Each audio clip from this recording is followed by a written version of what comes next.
India में करवा चौथ को प्यार का प्रतीक माना जाता है, लेकिन ओडिशा में प्यार की एक अलग कहानी है जिसका नाम है सावित्री। एक कहानी जो बलिदान और हिम्मत की मिसाल है। कहानी शुरू होती है सावित्री से, मद्र की राजकुमारी, राजा अश्वपति की बेटी। एक दिन राजा ने सावित्री से कहा कि अपने लिए एक वर ढूंढो। सावित्री एक सफर पर निकल पड़ी।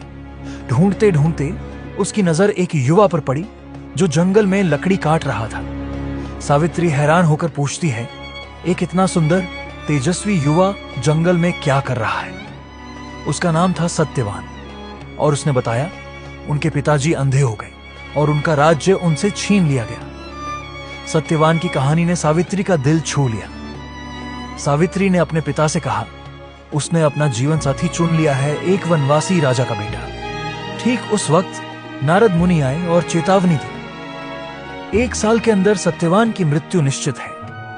लेकिन सारी रुकावटों के बावजूद सावित्री ने प्रेम को चुना और राजा अश्वपति भी बेटी के संकल्प के आगे झुक गए। सावित्री और सत्यवान की शादी हो गई।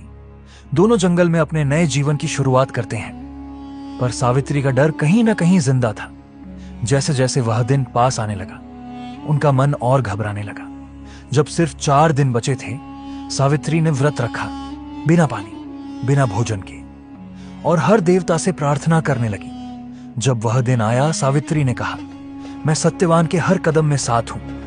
पर सब कुछ करने के बावजूद सत्यवान जंगल में बेहोश होकर गिर गया और यमराज उसकी प्राण लेने आए। पर सावित्री रुकी नहीं।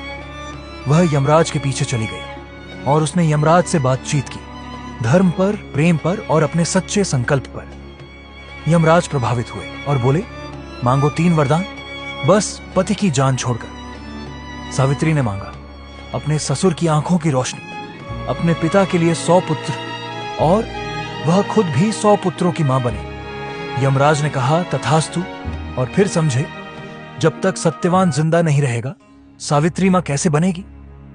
अपने वरदान में बंधकर यमराज ने सत्यवान की प्राण वापस कर दिए। सावित्री ने अपनी भक्ति और संकल्प से मौत को भी हरा दिया। तब से लेकर आज तक हर साल ओडिशा की शादीशुदा महिलाएं सावित्री व्रत रखती हैं। बिना कुछ खाए पिए व्रत करती हैं, बरगद के पेड़ के नीचे धागा बांधती हैं और प्रार्थना करती हैं अपने पति के स्वास्थ्य, लंबी उम्र और सुख के लिए। अगर यह कहानी आपके दिल को छू गई हो तो फॉलो जरूर करो।